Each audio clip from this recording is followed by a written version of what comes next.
नमस्ते, मेरा नाम है अमित कुमार झा और आज बात करने जा रहे हैं कि कैसे महाराष्ट्र चुनाव को हुए महीनों बीत गए।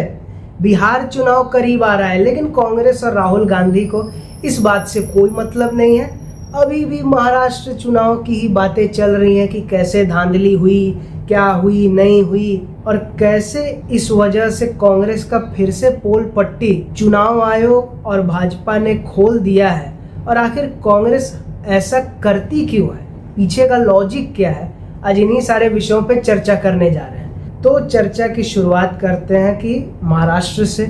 तो महाराष्ट्र चुनाव जो हुआ, सबको लग रहा था कि महायुति वो हार जाएगी, लेकिन जीत गई। किसी को ये हार हजम नहीं हुई, खासकर कांग्रेस को।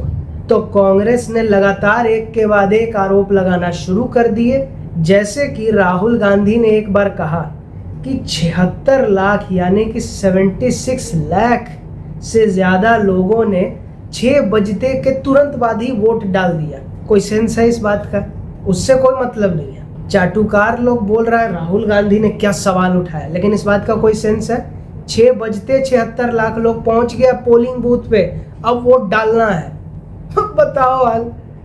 एक तो ये, फिर देवेंद्र फडणवीस का जो एरिया है वहाँ 8% से ज़्यादा वोटर लिस्ट में लोग जुड़ गए।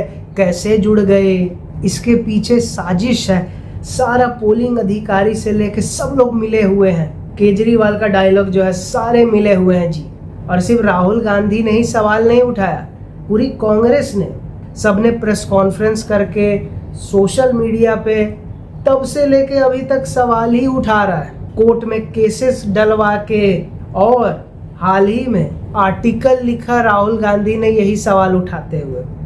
पिछले वीडियो में भी बताए थे, जैसे सोनिया गांधी को हिंदी अंग्रेजी कुछ सही से मालूम नहीं है इटालियन छोड़ के, उसी तरह राहुल गांधी की भी ना अंग्रेजी साफ है ना हिंदी साफ है। तो आर्टिकल उन्होंने नहीं लिखा किसी और ने नाम डाल दिया।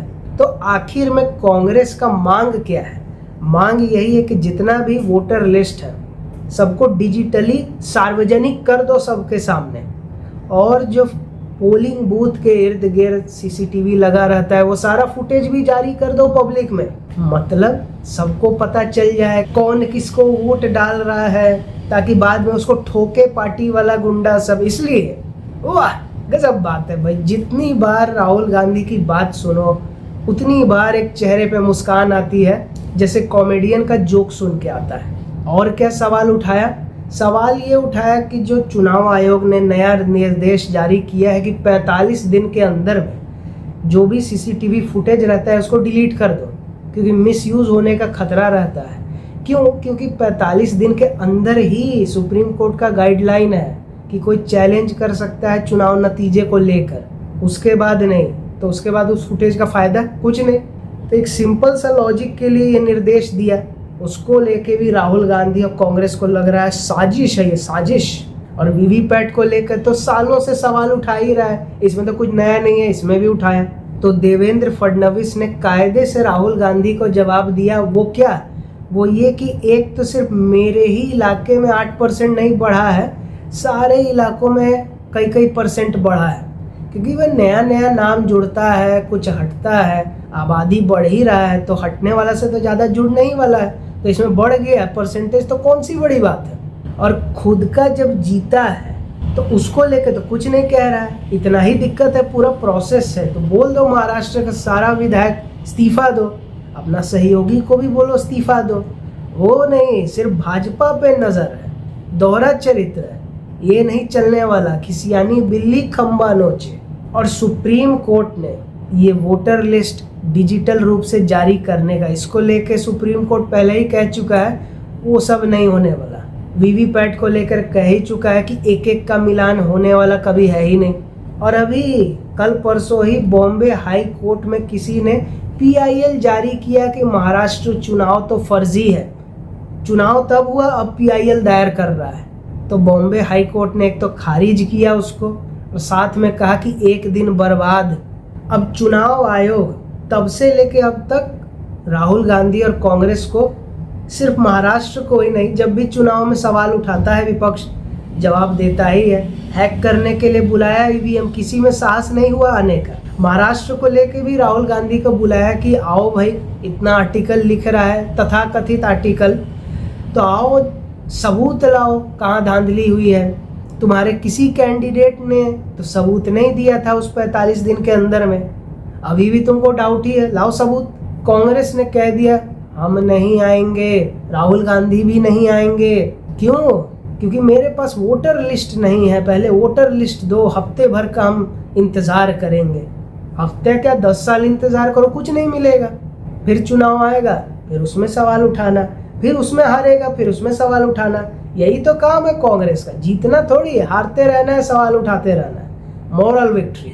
अब ये सब नाटक देखते हुए चुनाव आयोग ने बिहार चुनाव को लेकर बड़ा फैसला लिया। वो क्या कि जितना भी वोटर लिस्ट है उसका अच्छे से रिवीजन किया जाए, कड़ाई से, कि कहीं कुछ फर्जी दस्तावेज बनवा के तो किसी ने वोटर आईडी कार्ड नहीं बनवा लिया। तो जब कड़ाई से चेक होगा तो जो वोट बैंक है, घुसपैठी है, यहाँ वहाँ से आके बिहार में बसा हुआ है, उसका हटने का खतरा बढ़ गया है।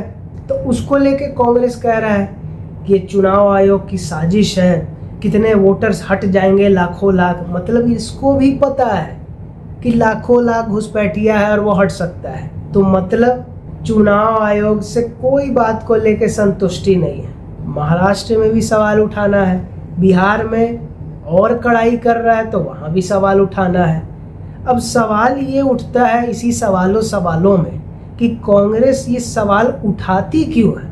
इसका सिंपल जवाब यही है कि जब आप देशद्रोहियों के फंडिंग पर पल रहे हो, जॉर्ज सोरोस के जितने भी साथी हैं उनके साथ भारत जोड़ो यात्रा कर रहे हो, विदेशों में जा रहे हो, अज्ञातवास में पता नहीं किसकी कौन सा फंक्शन अटेंड करके आ रहे हैं, और जो भी देश का सम्मान का विषय आता है, सेना का सम्मान का विषय आता है, उस पर सवाल उठाते हैं। जनता का सरोकार का इतना सारा मुद्दा है जो सरकार नहीं कर रही है, उसको उठाना चाहिए।